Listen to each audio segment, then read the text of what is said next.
जब भी तुमने कुछ पकड़ना चाहा तभी तुम दुखी हुए हो। क्यों दुख आता है पकड़ने से?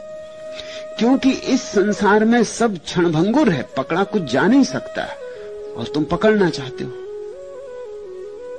तुम प्रकृति के विपरीत चलते हो, हारते हो, हारने में दुख है।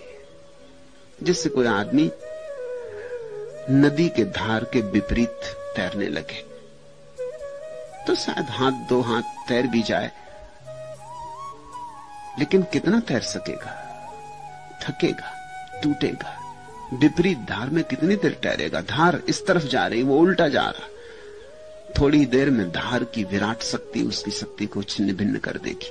थकेगा, हारेगा, और जब थकेगा, हारेगा और पैर उखड़ने लगेंगे और नीचे की तरफ बहने लगेगा, तब विषाद घेरेगा कि हार गया, पराजित हो गया।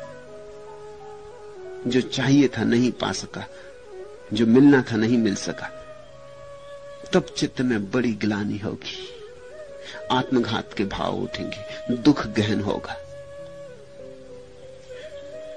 जो जानता है वो नदी की धार के साथ बहता है, वो कभी हारते नहीं। दुख हो क्यों? वो नदी की धार को शत्रु नहीं मानता, मैत्री साधता है। बुद्धत्व आता कैसे है? बुद्धत्व आता है स्वभाव के साथ मैत्री साधने से। जैसा है, जैसा होता है, उससे विपरीत की आकांक्षा मत करना, अन्यथा दुख होगा। जान के हम विपरीत की आकांक्षा करते। तुम सोचते हो जो मुझे मिला, समझो कि तुम जवान हो तो तुम सोचते हो सदा जवान रह जाऊं। तुम क्या कह रहे हो? थोड़ा आंख उठा के देखो। ऐसा हो सकता होता तो सभी जवान रह गए होते। ऐसा हो सकता होता तो कौन बूढ़ा हुआ होता, जानकर, सोचकर, विचार कर, राजी होकर। हर जवान रुक जाना चाहता है कि बूढ़ा ना हो जाऊं, लेकिन हर एक को बूढ़ा होना पड़ेगा। धार बही जाती, ये पानी के बबूलों जैसा जीवन रोज बदलता जाता है। यहां कुछ भी थिर नहीं। तो जब बुढ़ापा आएगा और उसके पहले कदम तुम सुनोगे, दुख होगा कि हार गया। हारे इत्यादि कुछ भी नहीं, जीत की आकांक्षा के कारण हार का ख्याल पैदा हो रहा। ये भ्रांति इसलिए बन रही क्योंकि तुम जवान रहना चाहते थे, और प्रकृति किसी चीज को ठहरने नहीं देती। प्रकृति बहाव है, और तुमने प्रकृति के विपरीत कुछ चाहा था जो संभव नहीं है, संभव नहीं हो सकता है, न हुआ है, न कभी होगा। जो संभव नहीं हो सकता उसकी आकांक्षा में दुख है। फिर तुम बूढ़े हो जाओगे तब भी नहीं समझोगे। अब तुम मरना नहीं चाहते। पहले जवानी पकड़ी थी, अब बुढ़ापे को पकड़ते हो। तो कुछ सीखे नहीं। देखा कि बचपन था वो भी गया, जवानी थी वो भी गई, बुढ़ापा भी जाएगा, जीवन भी जाएगा, मौत भी आएगी। और जब जीवन ही चला गया तो मौत भी जाएगी। घबराओ मत, सब बह रहा है। यहां न जीवन रुकता है न मौत रुकती। इस प्रवाह को जो सहज भाव से स्वीकार कर लेता, जो रत्ती भर भी इससे संघर्ष नहीं करता, जो कहता है जो हो मैं उससे राजी हूं, जैसा हो उससे मैं राजी हूं। कभी धन हो तो धन से राजी हूं, और कभी दरिद्रता आ जाए तो दरिद्रता से राजी हूं। कभी महल मिल जाए तो महल में रह लूंगा, कभी महल खो जाए तो उनके लिए रोता नहीं रहूंगा, लौट के पीछे देखूंगा नहीं। जो होगा, जैसा होगा, उससे अन्यथा मेरे भीतर कोई कामना ना करूंगा। फिर कैसा दुख? फिर दुख असंभव है। आज तुम एक स्त्री से मिले, प्रेम में पड़ गए, विवाह कर लिया, अब तुम सोचते हो ये स्त्री खो ना जाए। एक दिन पहले ये तुम्हारी स्त्री नहीं थी, कहीं ये खो ना जाए, कहीं ये प्रेम टूट ना जाए, कहीं ये संबंध बिखर ना जाए। जो बना है बिखरेगा। बनती ही चीजें बिखरने को हैं। यहां कुछ भी शाश्वत नहीं है। यहां सिर्फ झूठी और मुर्दा चीजें शाश्वत होती। कागज का फूल देर तक टिक सकता, असली फूल देर तक नहीं टिकता। इसी डर से कि कहीं प्रेम खो न जाए, लोगों ने प्रेम करना बंद कर दिया और विवाह करना शुरू किया।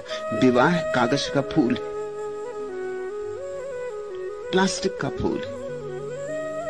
प्रेम गुलाब का फूल है, सुबह खिला सांझ मुरझा जाए, कुछ पक्का नहीं। जो जीवंत है वो जीवंत ही इसीलिए है कि बह रहा है। बहने में जीवन है, जीवन में बहाव है। जो ठहरा हुआ है। एक पत्थर पड़ा है गुलाब के फूल के पास, वो सुबह भी पड़ा था, सांझ भी पड़ा होगा, कल भी पड़ा होगा, परसों भी पड़ा होगा, सदियां बीत गई और सदियों तक पड़ा रहेगा। और ये गुलाब का फूल सुबह खिला और सांझ मुरझा गया। ये सोच के कि गुलाब का फूल मुरझा जाएगा, तुमने पत्थर की पूजा करनी शुरू कर दी। आदमी खूब अद्भुत है, पत्थर की मूर्तियों पर फूलों को चढ़ाता है। फूलों की मूर्तियों पर पत्थर को चढ़ाओ तो समझ में आता है, लेकिन पत्थर की मूर्ति में स्थिरता मालूम होती, स्थिरता मालूम होती। असली बुद्ध तो एक दिन थे फिर एक दिन नहीं हो गए, लेकिन नकली बुद्ध, वो जो पत्थर की मूर्ति है, उसे तुम सदा पकड़े बैठे रह सकते हो। आदमी इस भय से कि कहीं दुख न झेलना पड़े, धीरे धीरे जीवंत वस्तुओं से ही संबंध तोड़ लेता है, मुर्दा वस्तुओं से संबंध जोड़ लेता है। उससे भी दुख होगा, क्योंकि मुर्दा वस्तुओं से कहां सुख की संभावना। सुख का एक ही उपाय है, तरलता, तथाता। तुमने पूछा मोह क्या है? मोह है ठहरने की वृत्ति। जहां कुछ भी नहीं ठहरता वहां सब ठहरा हुआ रहे, ऐसी भावदशा, ऐसी भ्रांति। इससे दुख पैदा होगा। तुम खुद ही दुख पैदा कर रहे हो।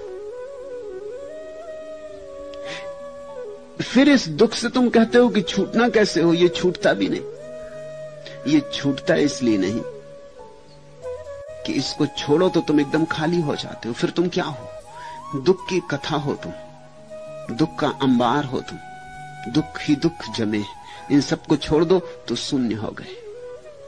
शून्य से घबराहट लगती कि चलो कुछ नहीं, सिरदर्द तो है, चलो कुछ नहीं, कोई तकलीफ तो है, तकलीफ से भरे तो हैं, कुछ उलझाओ, कुछ व्यस्तता बनी। तो आदमी इसलिए दुख नहीं छोड़ता। प्रश्न पूछने वाले का ख्याल ऐसा है कि जब दुख है तो छूटता क्यों नहीं? इसलिए नहीं छूटता कि यही तो है तुम्हारे पास, दुख की संपदा के अतिरिक्त तुम्हारे पास है क्या? इसको ही छोड़ दोगे तो बचता क्या है? एक दिन हिसाब लगाना, बैठकर एक कागज पर लिखना कि क्या क्या दुख है जीवन। कंजूसी मत करना, सारी फेरिस्त लिख डालना और फिर सोचना ये सब छूट जाए तो मेरे पास क्या बचता है। तुम एकदम घबरा जाओगे, क्योंकि इसके अतिरिक्त तुम्हारे पास कुछ भी